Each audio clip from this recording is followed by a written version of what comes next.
Hello, good morning, good afternoon, good evening, wherever you at throughout this country. Thanks for pulling up with your boy George Guy. Glad you can make it, and no matter where you're at, it is a new year, right? So I want to say Happy New Year to everyone, and thank you for joining us as we've launched a pull-up conversation where we.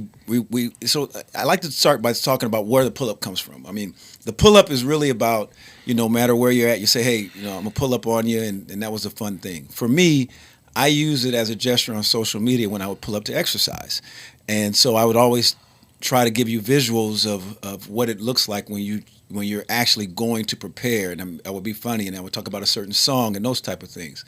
That became a thing. People would say, "Hey, man, I'm pulling up. I'm working out. I'm doing something." They were talking about they were pulling up to. So, what I tend to believe is that whatever you're doing, you got to prepare for, and pulling up is a part of that. And so that's what this platform is all about. I want to give a shout out to my man James Scott and the crew over at Our Neutral Voices for this collaboration. We're in the season of appreciation and those that are doing great things. So we want to say Our Neutral Voices for all that they're doing throughout the community, both here in the city, but also regionally and also nationally. We want to make sure that we shout them out again in the season of appreciation, as you should as well. But today, as we kick off the new year, I am ecstatic today. We have someone here that with us today is going to have a conversation and going to discuss a lot of things. But I want to say that I'm not easily when it comes to being. I'm impressed by a lot of things and inspired by a lot of things. But this man that we have here today, Mr. Clifford Clarke, is someone who is extraordinary in what he does every day. He's a man of many talents. Thank you. Someone who I respect, and I think I wouldn't say. I'm just not going to say this. I think everyone that I know that knows you respects you. Oh, thank you. And I don't think a lot of people can't say that. Thank But you. people are not used to me seeing having paperwork here. But I had to have my paperwork. Although I've been knowing Clifford for some time now, I too did not know, and I wanted to make sure that I got everything down that you've been a part of. So, business professional, Yeah. public servant, Yep. understands technology, understands business, leadership, community minded, someone who's really invested in community, educator, lifelong educator, including being a professor, investing in students. But the one thing that I think that is makes you, in terms of when we say extraordinary, is that you're also a pilot. Oh, thank you. Yeah. Among some of the other things that you've done, and I want to stress the fact that you're a business professional because I think that people need to understand that. And you've been a civic person. You've worked for the city. Yep. And done some amazing things there. And so it's interesting when people when someone really exudes the idea of public and private partnership and understands the importance of that and live it.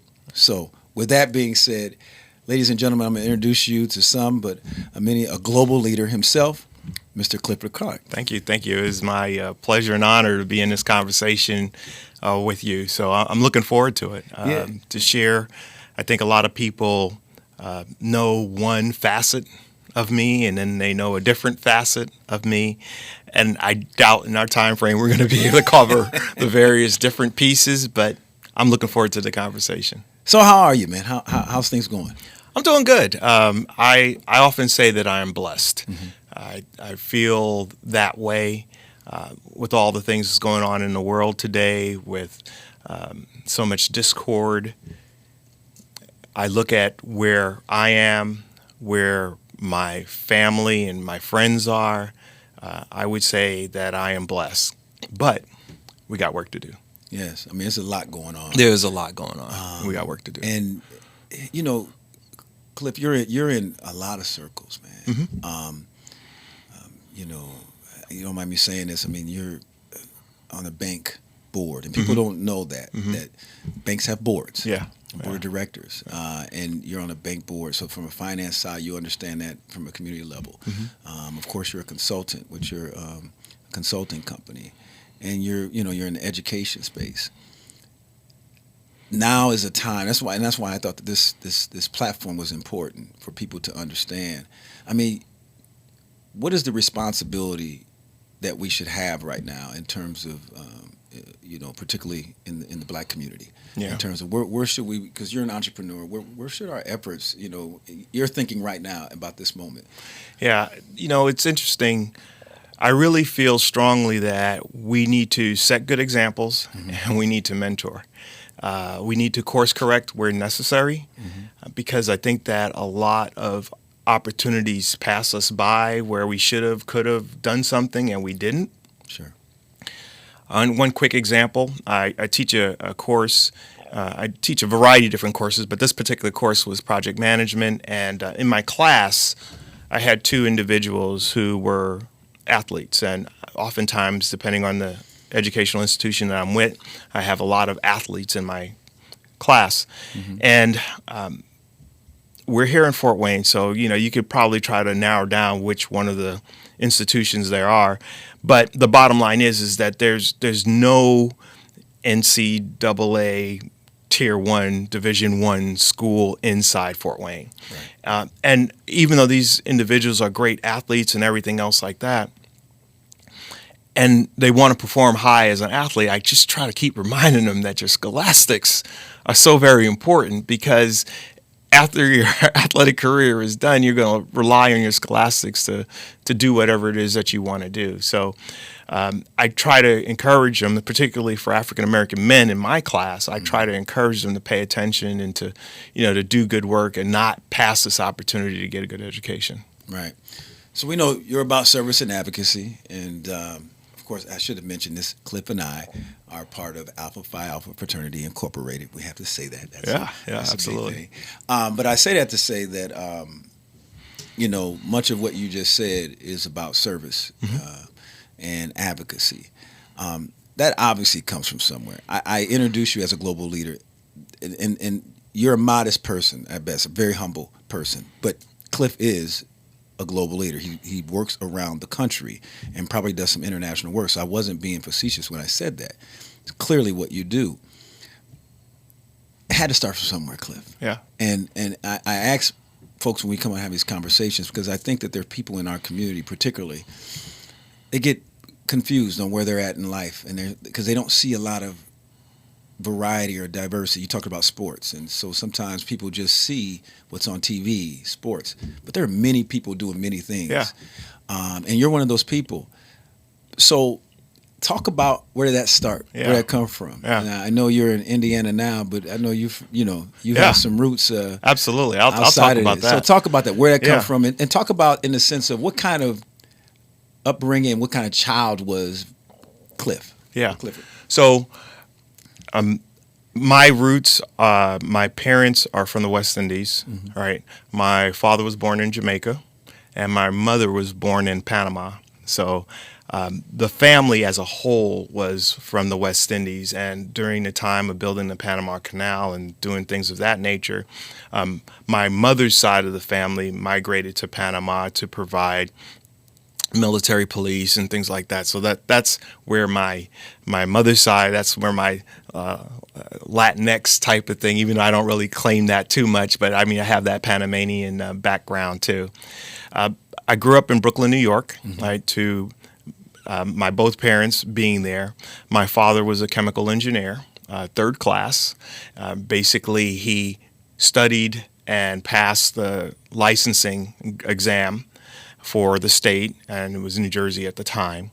And then my mother was a licensed practical nurse, so she kind of climbed her way up the ladder in nursing. So I had a very good, solid, middle-class upbringing where I can honestly say that there wasn't too many things that I thought that I wanted for. Sure. I mean, in my teenage years and everything else like that, I had the opportunity to travel internationally, generally on this part of the hemisphere, but, I was out of the country and things of that nature. Went back and forth to the Caribbean, and so I had a very, very good upbringing. I have one sibling, my sister, and basically we enjoyed a very, very solid upbringing. Now, that being said, let me back up. Jamaica is an international country. A lot of people don't really think about it like that, but we have Indian, German, obviously American, of just a whole variety, Asian, just a whole variety. And Jamaica's motto is out of many one, So I really, really appreciate diversity. Sure. Both my parents instilled in me, and my sister for that matter, service, right? So we weren't going to be able to just slide through without serving community, doing something, everything else like that. So that seed was planted very, very early in my life. So coming up, I think I didn't really want for anything. However, I will say that New York changed during a period of time. So I can remember when I was a very young man, it was a very integrated neighborhood. It had Italian, Jewish folks, and everything else that lived in the neighborhood. By the time I had left that area, it was fundamentally gentrified, where it was just pretty much an African American neighborhood. Every white flight, as we call it, people leave the neighborhood, and there was a lot of changes. And New York has had its issues, but those are some of the things that really kind of cemented where I was in my head, and some of the things that I needed to do in my life as I moved on. What kind of student were you? And I guess what was the influence of your parents? Yeah. Because again, I think that there are people out here. I listed all the things that you do, and it started from somewhere. Yeah. So talk about that. Yeah. So I was a good student. I was I would say even an exceptional student. I really liked math and things of that nature. I went to a school that you might consider to be similar to Anthus, where it had a technical track and a career track kind of thing. Anthus, and I was on Anthus, for the folks out there, is more of a career-oriented specialty school. Right. That really focuses on young people when they want to, start their career and that type of thing. And so basically, it was William E. Grady Vocational Technical High School, and so it had plumbing, woodworking, all of the trades, electrical, and so on and so forth. But it also had a technical track, right? Okay. And the technical track was college bound, and it had the math, and we had pre-calc, geometry, trig, algebra, so all the higher level math. And I really enjoyed math and everything else of that nature. I had a teacher, you'd be surprised what you remember, but I had a fundamental teacher in English, and that she really introduced me to a lot of reading. Up until that time, I really wasn't that big of a reader. Right. But she's like, well, no, just read what you want. Pick whatever you want, Sure. And obviously back in the days, comic books were big, but that wasn't really what got me. I think I started reading a comic book guy?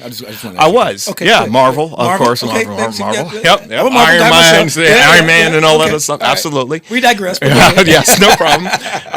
But, I started reading, I'll back up. What you find is you in schools, there's a scholastic program, and there's material that's approved generally by the state. Right. Okay.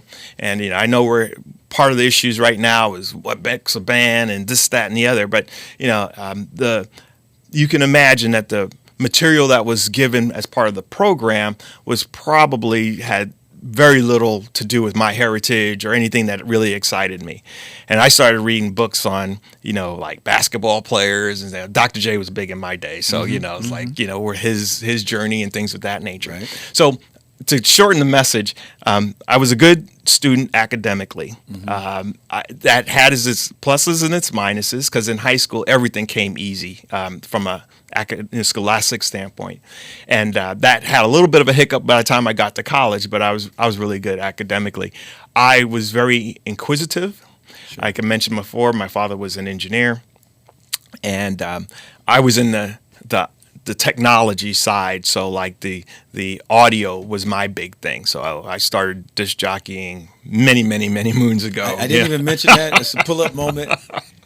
Clifford is also a DJ as well. So that's interesting. So that started young. That started very young. I mean, and in fact, I did not only disc jockeyed music is post production. I did pre production, which is the 24 track, 48 track stuff in the studio with the bands and the guitars and the drums and the whole nine. I did all of that. I never knew that. I did. That's why your sound is so crisp when you do Well, thank you. I did the splicing on 4 and 8 track machines, right? Wow. So this is tape, right? Yeah. So magnetic tape reels where you move the tape back across the head and then you'd splice it. And I did all of that. So anyway, my big thing was understanding how all this stuff worked. And I can tell you. Before college? Yes, this is all before college. High school? Yes, this is in high school. Right, it drove my parents crazy because like every time you turn around, something was disassembled, taken apart, trying to figure out how to put it back together again. I remember I tore up my father's receiver back in the day. Right, he had these big console sets, right? With the you mess with the receivers, them equipments for even though we were middle class, it still took a little bit to get that stuff right. That's right. And so anyway, I know there were many occasions my father was not too happy about me ripping something apart, trying to figure out how. And mind you, and again, I didn't have a strong foundation back then. It was more a curiosity, right? So I can honestly say that there were more things failed to go back together than did. So and I say pull up moment, and we say that in jest, but that's serious because you just said a few things there. I'm gonna go to the last thing you said because a word that I think people don't use enough. I used to be teased. George is my name, but there's a book. Curious George, right? And that used to make me mad, right? Curious George. But you said something right there that I think is so important right now. Yeah. You were a curious kid. And that's a pull-up moment for those of you out there, that being curious is actually a good thing, right? To this day, I mean, one of my... I do enjoy sports, but I prefer like the Smithsonian Channel and Science Channel. I mean, I'm just a geek. I tell people that I'm proud of that. I joke. I say it's right there in Matthew. Like the geeks will inherit the earth. It doesn't really say that, but you get my point. I just curious about how things work, how just all sorts of different things. And as as a pilot, people ask me, well, how'd you get into that? That's just fluid dynamics, air current moving over a wing. And I've always been interested in that and speed and just curious. That curiosity just continue. You just continue to build off of that. Making good decisions along the way to not get interfere with those. Yeah.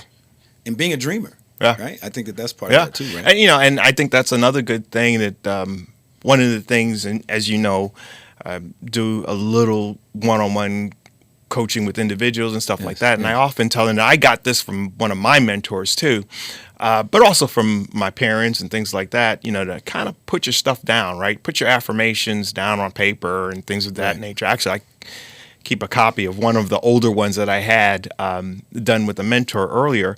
And, like all those boxes are checked, so you got to make a new sheet, right? Mm-hmm. And so you're always trying to reach for more and more and more. And, but also in that same sense,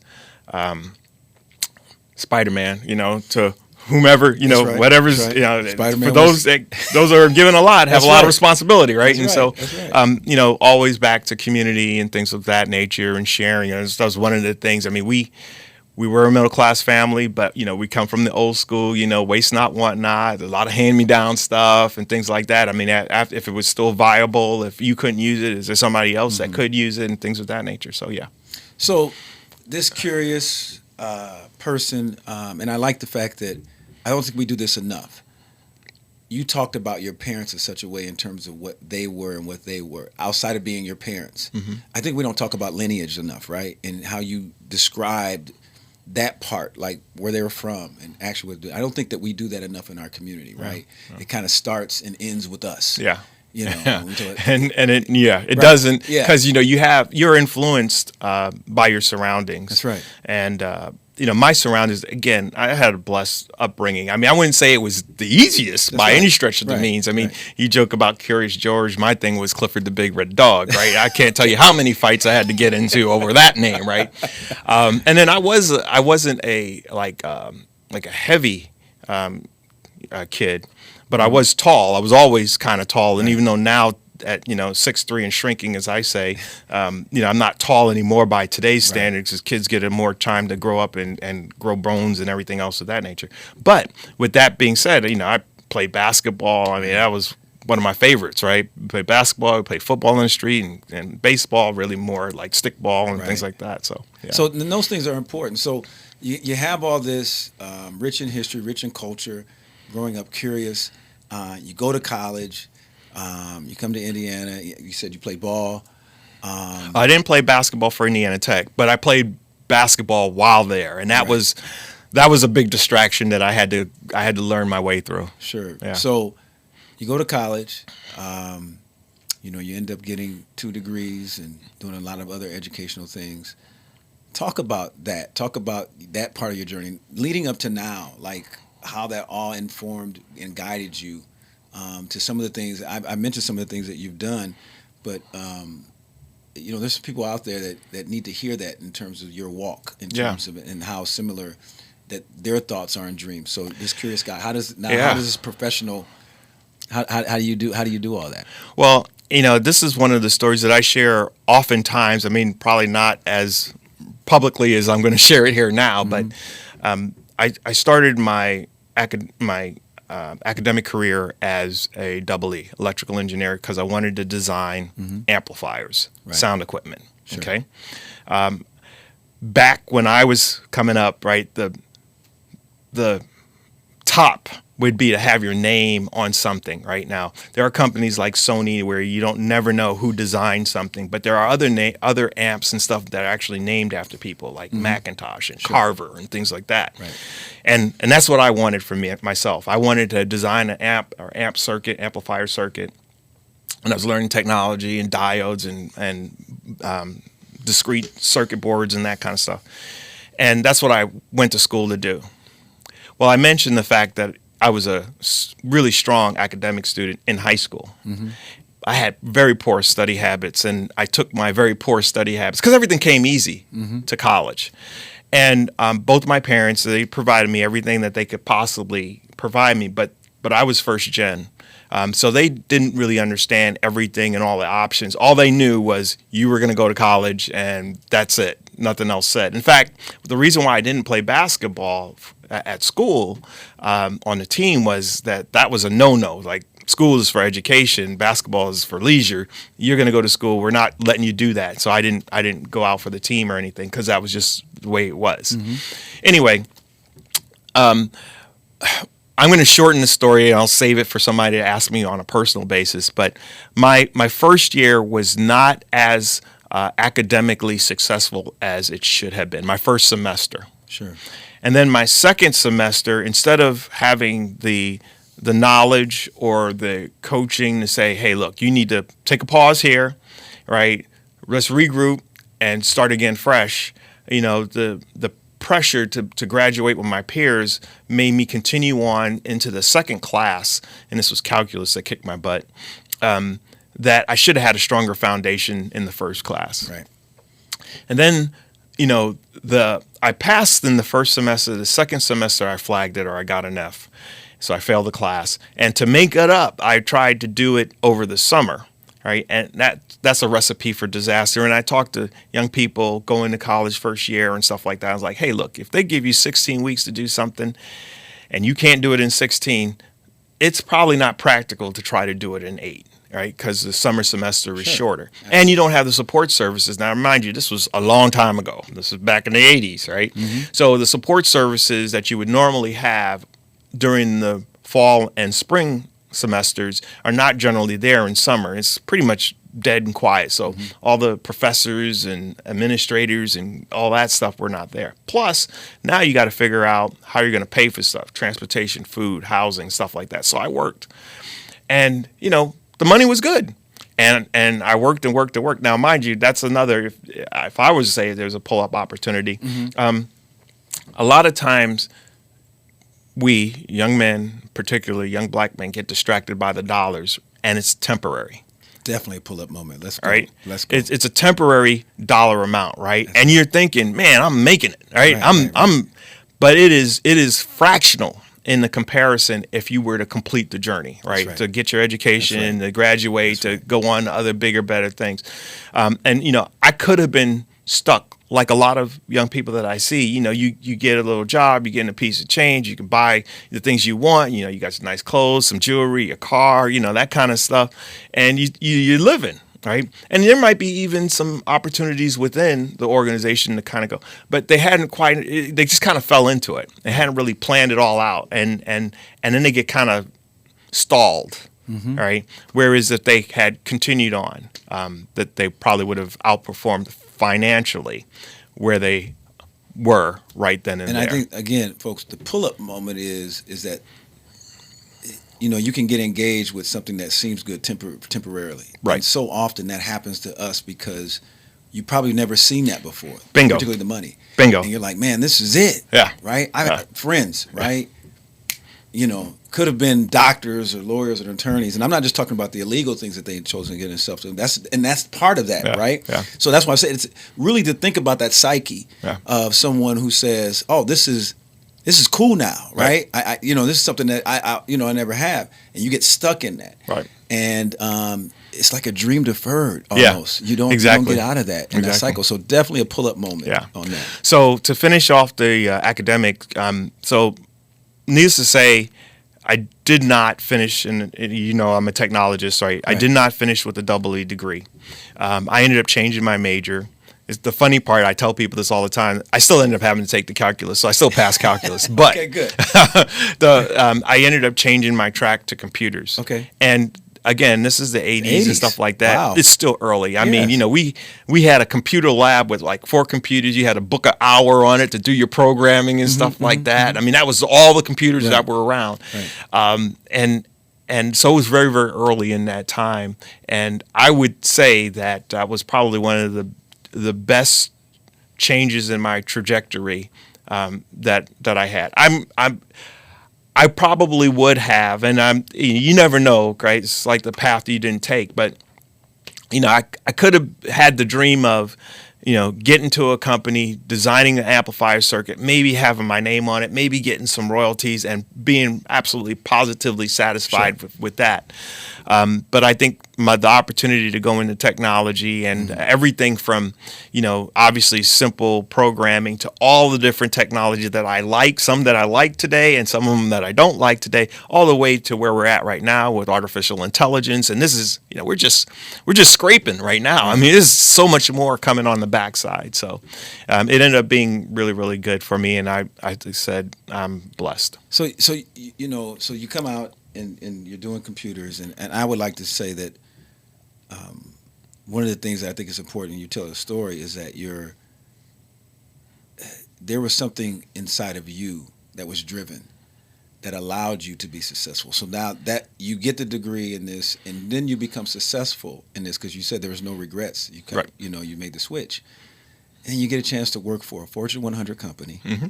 You work for the city. Mm-hmm. You've done some work in the college in these spaces of technical whatever, but then you get into this leadership. Yeah. So this broad sense of professionalism that you have, and then being a business owner, can you just talk about that and why all these things were important, and all this curiosity, this kid that had all this curiosity that was into these technical things now becomes not just a technical professional, but a bona fide leader, and including a pilot, and by the way, a DJ as well. Yeah.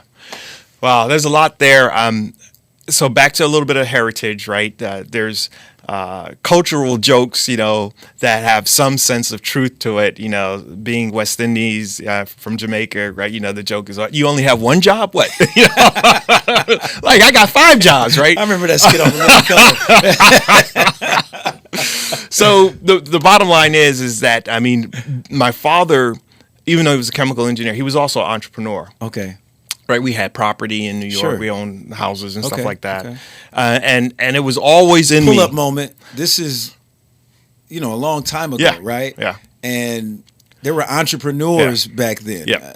Obviously this is probably, I'm going to assume, Cliff, 60s. Yeah. Yeah. Well, late 70s. I mean, my father was in the 60s and stuff like that. I'm But saying, yeah, me. But he was an entrepreneur then. Right. Yes. And you saw this. And I saw that. Right.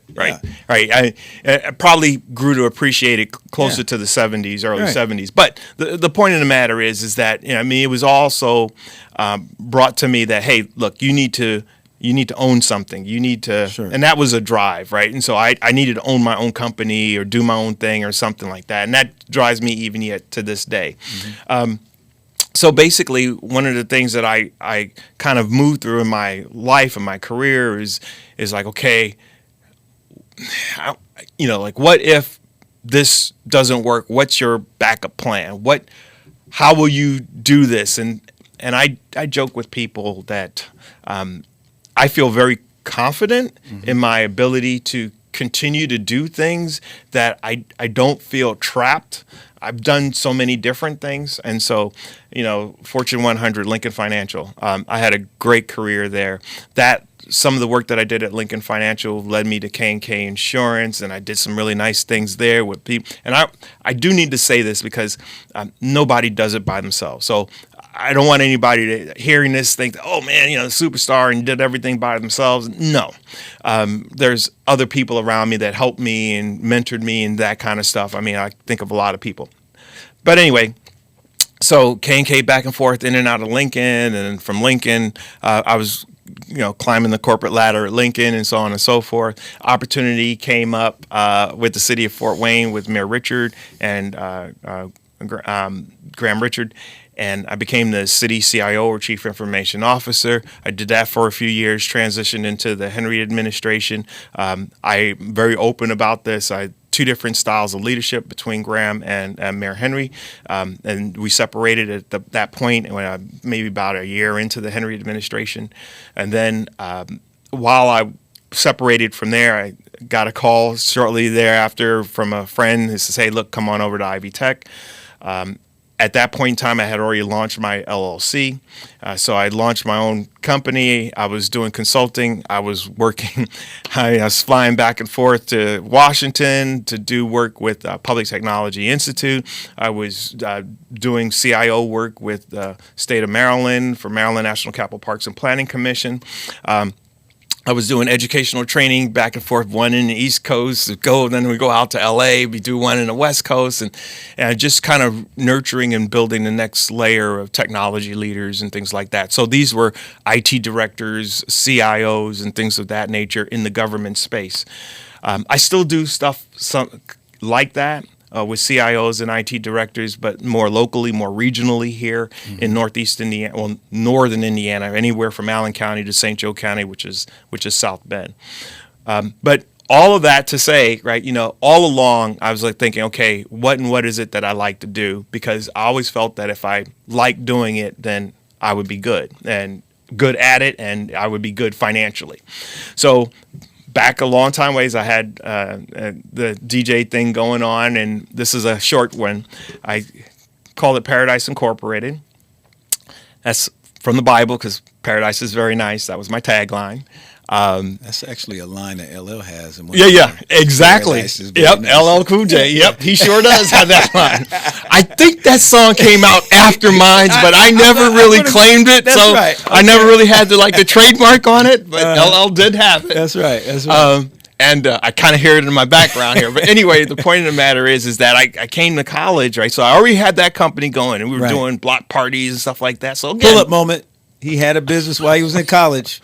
Well, that was before. That was in high school. That was in high school. In high school, and we were doing block parties and stuff like that. But you moved from New York to come to Midwest, and you kept that And going. I kept it, right? And so here's the thing, right? Like I said, started as Double E, changed the business, and then I realized, oh, wow, I can't call it incorporated unless it's actually incorporated in the state of Indiana, in the state that you're operating. That's right. So I quickly shut it. I didn't shut it down, but I changed the name until I can get all the paperwork filed, and then I got it incorporated. And so Paradise Incorporated, even though I do more specialty stuff now, more than the heavy stuff that I used to do in the past, is over 30 years old. in the state of Indiana. So it's And he has a bunch of records. Yeah, And I'm trying to get some of those records, by the way. Love it. Love it. We'll let you know what happens with okay. it. I'm still trying to get some of those records. So that's one occurred, and then of course, like I mentioned, I started my my LLC, which is C2 IT Advisors,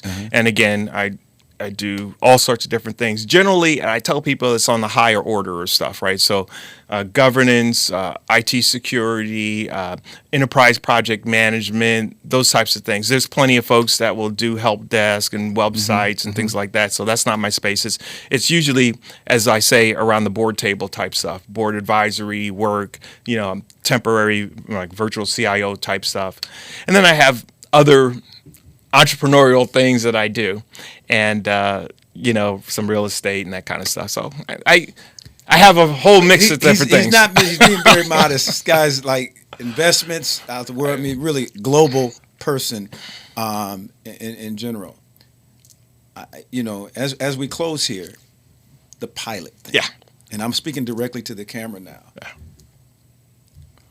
I went to his house. I knew he was doing something with pilot because he's talking to kids. And, I'll be honest with you. I thought he was just casually interested in something, and he was just kind of picking up and around pilots, wasn't really doing anything.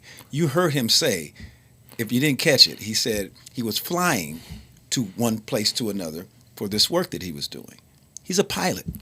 Yeah. He actually has a plane, and he gets on the plane, and he flies a plane. And I say that's important.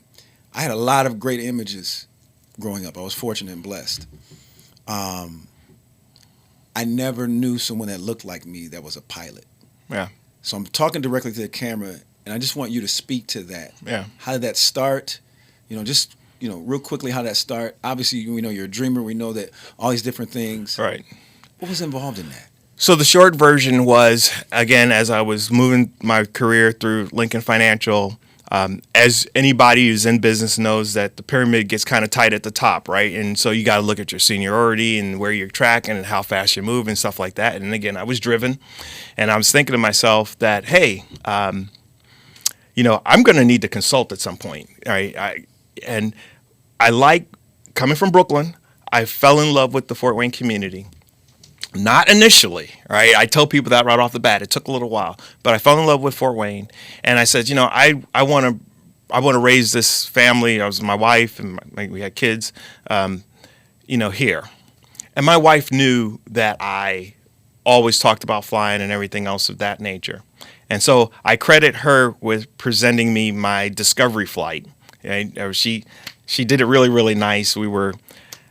I'm going to give the short version. I'm going to try and embarrass anybody, but we went out to dinner, and the guy presented us the dinner. You go to these nice fancy restaurant, and they pull the little top off, and they pulled the top off, and it was a plane and little dots of whatever the sauce was, like the runway lights and everything else like that, and the discovery flight.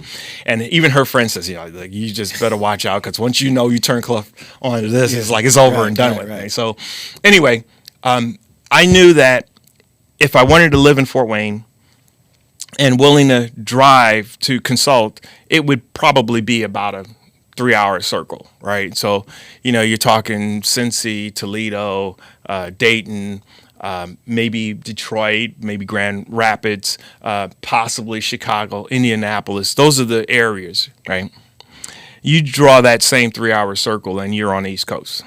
Right, and that was the real thing. So, as I mentioned, I worked with Maryland National Capital Parks and Planning. I worked with Public Technology Institute. Those are both East Coast things, right? And so, I would get up in the morning. We'd be wheels up by 5:30. I'd be on the East Coast by 8:30. Be in the office easily by 9. I'd work a full day. Sometimes I'd stay overnight, and be a couple days on site. But then if I wasn't doing that, I'd work a full day. Maybe it's 7 o'clock, 8 o'clock before I tie it all up. I get in the plane, fly, and I'll be back at home in bed, in my own bed. How does one become a pilot? It's a lot. There's a lot to know. I really enjoy it. Obviously, there's weather. Understanding the weather, understanding rules of navigation, space, airspace, that kind of things. rules of the mechanics of the plane, how things operate, what does what, what features does what. And then there's a matter of proficiency of being able to demonstrate that. I'm an instrument rated pilot, meaning that I could fly into a situation where all I use is my instruments to guide me, to keep me going.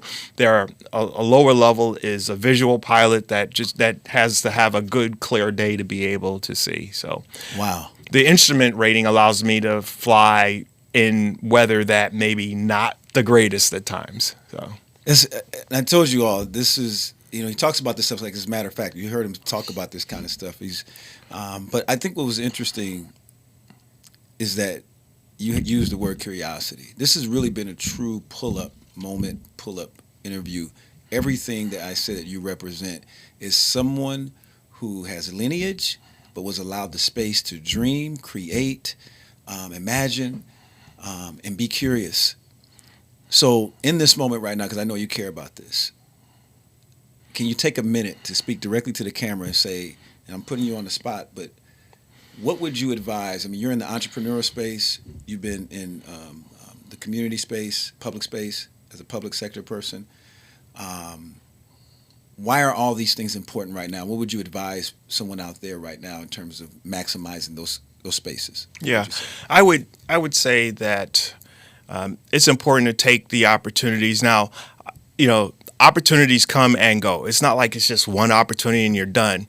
But sometimes it's hard to see the really, really good opportunities or anything else like that. I think my curiosity helped me analyze where I might want to go a little bit further with various different things. I tell people, one of my biggest failures in life is wanting to particularly with my father, because I think a lot of young men, especially when they're in their developing years, want to prove themselves, right? I got it, I know, and I would say listen, especially when people are trying to help you, mentor you, educate you, and things like that, and take all that in. Like I was saying with the young men that are in my class, right? Sometimes I think they're missing an opportunity, right? And we see that, and we as adult men in our community, we have to work harder to help them because they don't know what they don't know. It's kind of like when I say, I know. You don't know. Right? That's right. All of 12 years That's old. right. What do you know, right? You just ripped apart my stereo console and can't figure out how to put it back together. You don't know, right? Right. Just learn, right? and be willing to learn. And I think a lot of times we're so much in a rush to kind of prove ourselves that we miss the opportunity to kind of sit back and actually learn from a good mentor. There it is. Pull up so we can lift up as they climb. Yep. Ha. Yeah. There we go. Yeah. Now, Cliff, everyone that comes on this show, I think one person I may have missed, and I'm going to make sure she comes back to do that. Every good superhero has a theme song. I know you have several, you're DJ, Yes. but for fun, what was that one song that inspires you? I think that I think about it. It's Strife. Set it off. Ooh, set it up on the... Yep, set it off on the left. Y'all set it up on the right. Set it off. And I think about, I think I'm, from a career and stuff like that, and I'm just trying to set it off, Wow. Good way to end. Cliff. Yeah. Thank you, sir. My brother. Appreciate it. For pulling up today. You got it today. We're going to kick this year off right because we want everyone to understand this show was specific to me. Again, one of the probably more talented individuals I know, the most in terms of all the things that he has done in his career, and he continues to do. Thank you about that. And I really wanted to be intentional with that and talk about how important it is for everyone out there. If you're watching right now, you're listening, whatever is going on, pull up on your purpose. In this moment right now, there's nothing more important than to being curious, dreaming, and having spaces to do that. He talked about history. Our history has said that.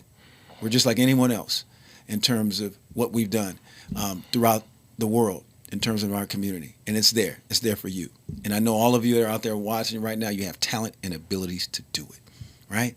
So we don't say have a happy new year. We say make it a great year. And we want you to continue to pull up each and every time. We're going to be talking to folks across the country in local communities, and hopefully it stimulates your own ambition on where you're at. So make it a great year. And thank you for pulling up. And thank you.